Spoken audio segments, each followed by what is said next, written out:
Hello ladies and gents, Prime Banshee here today, and what in the hell is that? Anyway, yes, I have finally remembered the password to my channel, and today I want to talk about the funny rat game. Please subscribe. Vermintide 2 is another game developed by Fat Shark and released on March 8th, 2018. This will be a little rushed because of Darktide, because there's always Darktide. Like Darktide, Vermintide is a class-based co-op game. While calling it class-based is the simplest way for me to describe it. In reality, you choose from 5 distinct characters with 4, quote, careers each, basically classes, with the last one from each character locked behind a paywall, and of course, they're the coolest careers. Unlike Darktide, where you create your rejects, Vermintide has a delightful cast of 5 characters. Marcus Kruber, Victor Saltspire, Barton Gorikson, Carillion, and Sienna. I'm not even going to try and pronounce her last name. You may notice that there are 5 characters, but each mission only allows 4 players, so no matter what, someone is going to be missing. I don't feel like going in depth on the characters today, but I may make another video on them separately. In Vermintide 2, there is a temporary health system, depending on what perk you choose, or you can either gain health in multiple ways, usually either involving damaging an enemy or killing them. As the name suggests, the health will slowly deplete over time. When you're revived, instead of gaining permanent health, you just gain a ton of temporary stuff. And you can't go over your maximum health with temporary. If this next question sounds weird, it's because I'm writing this at midnight. You know I was, because instead of writing part, I wrote question. If this next part sounds weird, it's because I'm writing this at midnight on a school night because I can't fall asleep. Vermintide 2's level cap is 35, 5 above Darktide's. Okay. I really need to stop comparing the two. Every 5 levels up to level 30 unlocks a new tier of perks you can choose, but I have to say, it feels like all the perks you can choose at level 5 do the exact same thing, just with a different name for each character, or for at least the basic careers. For example, the perk Drill Master for the Mercenary hitting multiple enemies in a swing restores temporary health. Would you look at that? One of the Witch Hunter's perks, Walking Judgment, does the exact same thing. So does Ranger Reaper and Dryad's Thirst, blah blah blah. Yes, I know it's a dumb little nitpick. There are 5 difficulties, with 4 coming with the base game. Those are Recruit, Veteran, Champion, Legend, and Cataclysm.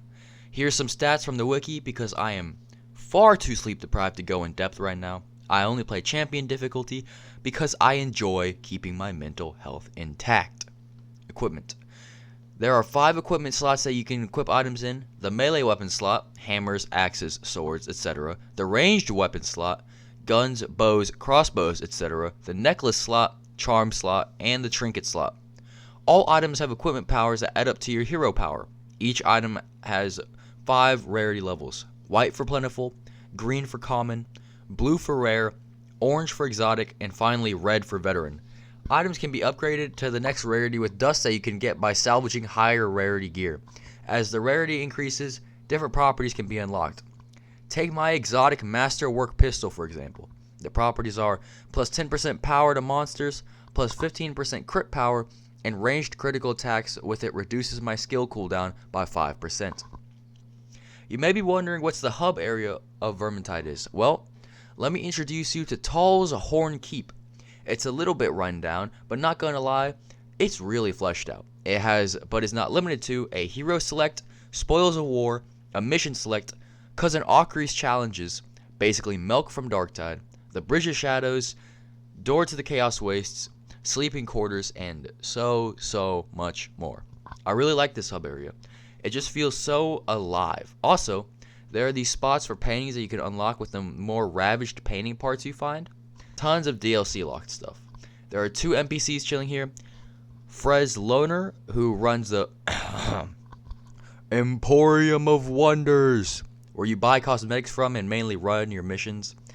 The second NPC is Olissa Pimenova, who has magic and has been known to hide in boxes. There are multiple different weather types that can happen while in the keep, each of which Loner will say something about. Vermintide has a way better customization than Darktide overall.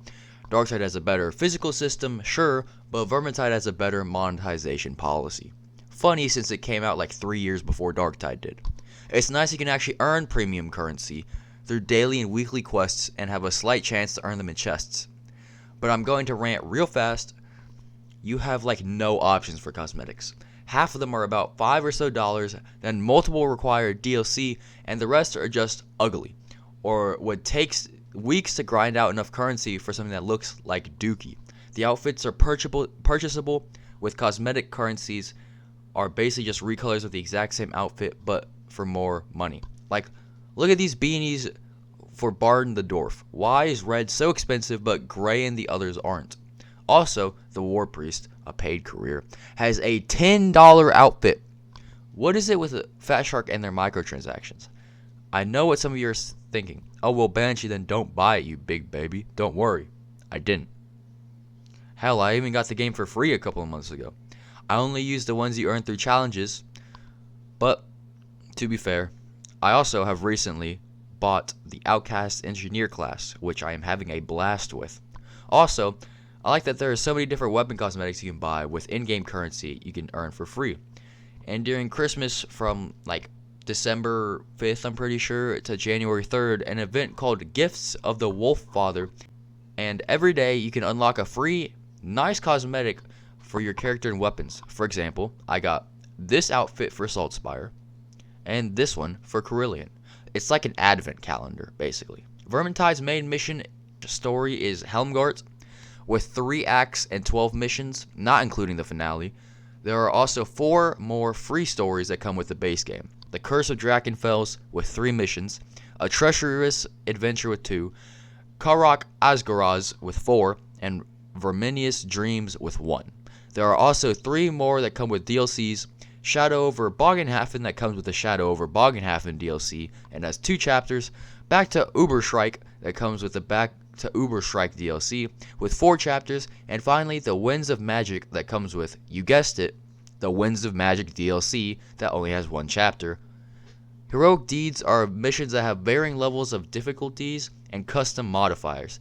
Deeds have what I assume to be rarity colors based on the mission difficulty. Recruit difficulty is blue, Veteran is purple, Champion is golden/orange, I don't know, and Legend is green for some reason. Here are all the possible modifiers from the wiki. There is no matchmaking, and all party members will get the reward listed on the deed. This is an example of one of mine. You can see the mission it takes place in, the difficulty, the modifier, and the reward. In Vermintide, you're rewarded with chests, basically loot boxes, when you complete a mission. The more things you collect in the mission, scriptures, loot die, grimoires, etc., and if it's a quick play mission, counts towards leveling up the crate. Depending on the mission difficulty, you can earn different levels of crates and XP modifiers. Recruit missions offer a strong box and no XP modifiers. Veteran missions give 1.25 times the experience and a coffer. Champion difficulty gives 1.5 times the experience and players are rewarded with chests. Legend and Cataclysm difficulty give 1.75 times the XP and vaults as rewards. Also, as players level up, they are rewarded with commendation chests. Chests/strong boxes/coffers/vaults award players with gear that have varying levels of rarity and stats. There are also chances of heroic deeds to be given from them. In Vermintide 2, our heroes fight many different types of enemies that threaten the Empire, including Skaven, big ratmen that are very funny, and most of the specialists/elites come from them. These include the Pact Master with a big grabby stick, the Gutter Runner/assassin that will leap on players with little claw Wolverine thingies, the Rattling Gunner with a minigun, etc. The second of the 3 factions are the Rutblood clan, Northlanders that worship chaos, basically have a bunch of bravado but are secretly cowards. Their elites/specials include the Chaos Warrior, Darktide Crusher, Molar, Life Leech, etc. The final faction is the Beastmen, a DLC-only faction included in the Winds of Magic DLC. I don't know much about it because I don't have the Winds of Magic DLC. But there are also types of enemies called monsters. Monsters are mini-bosses. Think monstrosities from Darktide, i.e. Chaos Spawns, Beasts of Nurgle. And on some missions, monsters have a guaranteed chance to spawn. Some of these include the Bile Troll, Rat Ogres, Storm Fiends, Chaos Spawns, and Minotaurs. Minotaurs are locked behind the Winds of Magic DLC, and upon death, monsters will drop loot die that count towards upgrading the chests you earn at the end of each mission. That's it for today, ladies and gents. I've been playing Vermintide a lot lately, and I'm loving it. Next, I have a funny dwarf game video coming up, so stay tuned for that. Leave a like and subscribe, and comment anything down below. Oh my god, this thing turned into a 4-page script somehow, which I have no idea how, because it was a, 1.5-page script like 2 days ago. But, hope you enjoyed, and until next time, don't bother me.